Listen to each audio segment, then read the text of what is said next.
Topping today's news, the Progressive Liberal Party chairman responds to comments made by one of the principals of the Grand Bahama Port Authority at last week's Grand Bahama Business Outlook. The U.S. Chargé speaking on the Chinese influence in the Bahamas just one day before the SpaceX rocket landing in the Exumas and another traffic fatality on Eleuthera over the weekend.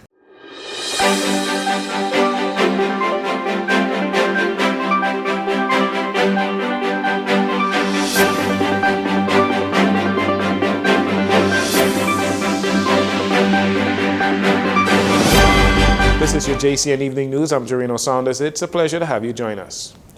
The government and the Grand Bahama Port Authority are in arbitration over the $357 million, and they are not supposed to be engaging in public. But after the GBPA Executive Director, Rupert Hayward, said that excessive red tape, strict immigration policies, and regulatory changes by the government have hindered Freeport's growth, Fred Mitchell, in his capacity as chairman of the governing party, Progressive Liberal Party, said he had to answer him.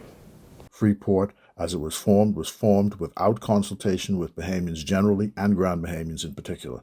The colonial government and the minority government carved out of Grand Bahama this enclave, displacing hundreds who had been in occupation of the land. The model is outdated. Lyndon Pindling and his colleagues, by agreement, tweaked the model in 1969. He went there in 1969 and said, bend or break. He went to London, and in 1969, there was a new constitution which repatriated immigration and police control. The city flourished under Rupert's grandfather, Jack, and Edward St. George, whose daughter, Sarah, is on the board now, and she and Rupert run the company today. Now Mr. Hayward seeks to open old wounds, even as an arbitration is going on of the Hawkesville Agreement, and the arbitration demands from the Bahamas government that we are paid what we are owed. And that's being prosecuted now. Mr. Hayward materially misstates the position by saying that Freeport today suffers because of immigration control and the government weakening Freeport. Let's put this clearly. Freeport suffers because the Grand Bahama Port Authority's shareholders today do not have the capital, it appears, or the ideas to fix the city and promote development there. That's it. A new investor needs to be found that has the money and the ideas. They cannot even fix the present shareholders the bridge to Tano Beach, for Lord's sake. Mr. Mitchell also took issue with Mr. Hayward suggesting that he has a good relationship with the Prime Minister behind the scenes. What was most offensive and impertinent, though, is the suggestion that there is some sort of deal with the government behind the scenes to keep the current shareholders in power. And Mr. Rupert Hayward says that he is friends with the Prime Minister's wife and that he likes the Prime Minister. What in God's name does like have to do with it? Mitchell says the government remains committed to continued sustainable growth for Grand Bahama.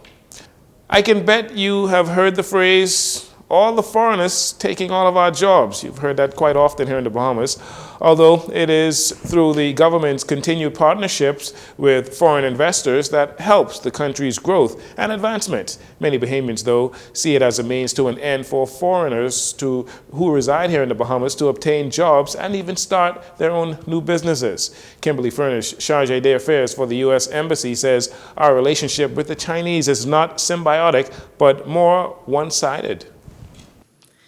And finally, I'll cover my last point, and that is reducing Chinese influence. To ensure our mutual economic growth, it's also imperative that we address the challenges that threaten our shared values and interests. At the forefront of our regional challenges is the malign influence of U.S. adversaries. However, as our regional partners build capacity, they can more easily resist countries like China. China promises much, but delivers little. Making America great also means helping our neighbors, like the Bahamas, achieve greatness. To achieve this greatness, working with trustworthy partners to improve infrastructure, ports, and transportation networks. The importance of trusted networks is made even more critical given local projections of over 6 million visitors to Grand Bahama by 2027.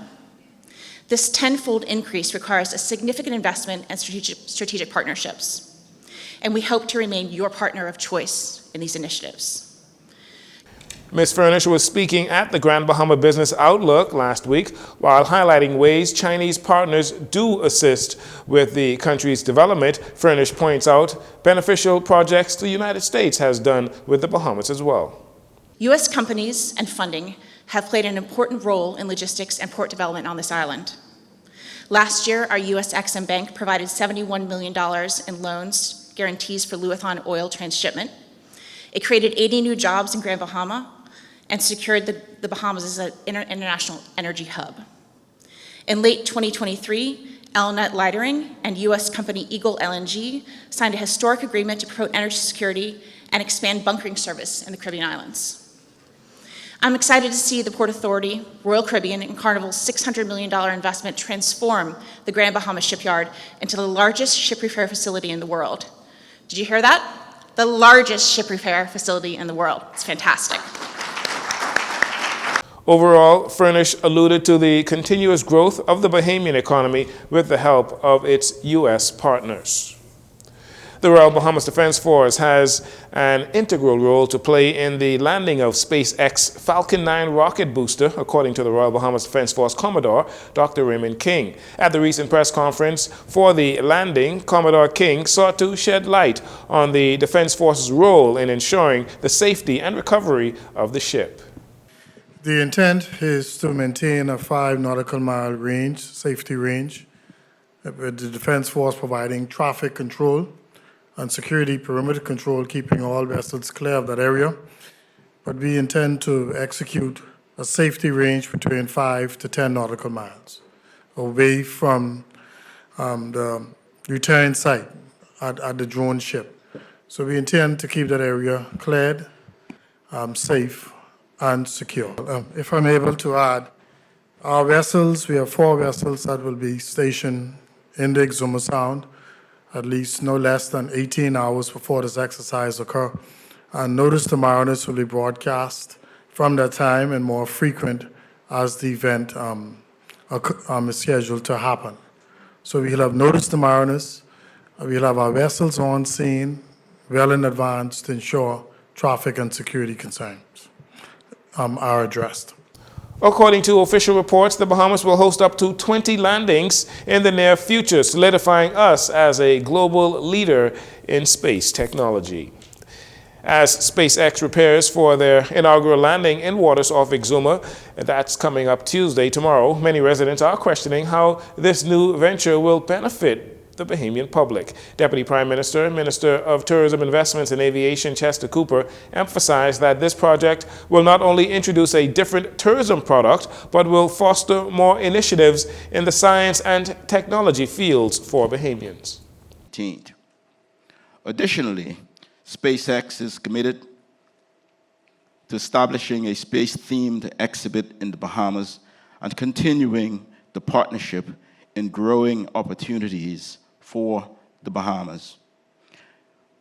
This exhibit will not only inspire Bahamians, but will also attract international visitors, further cementing the Bahamas as a destination at the forefront of innovation. It is yet another way we are putting our country on the map, drawing global attention and expanding what the world knows about the Bahamas beyond its natural beauty, beyond the beach. In addition to this, Deputy Prime Minister Cooper also noted that significant donations will be made to the youth of our nation in efforts to encourage more students to explore these fields as well. Collaboration with SpaceX also creates opportunities for scientific exploration through science, technology, engineering, and mathematics, STEM. And this process will continue with education at the University of the Bahamas. It is an investment in the Bahamas and in Bahamians. SpaceX will engage Bahamian students and educators through quarterly STEM seminars, fostering the next generation of scientists, engineers, and innovators. SpaceX will donate $1 million to the University of the Bahamas. We are not just spectators in this industry. We are participants, shaping its future to strengthen science and technology education. Officials say this landing will solidify the Bahamas' place in the world's history, being the first international destination to host such a landing.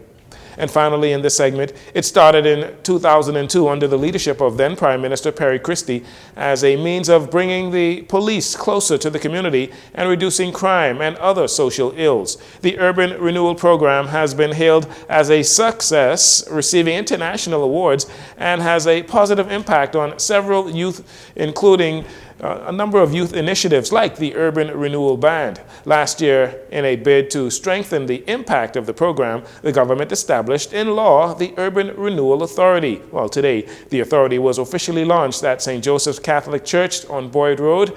We'll have more from that launch in a later report. You're listening to JCN News. We'll take a break here. We'll be right back following these commercials.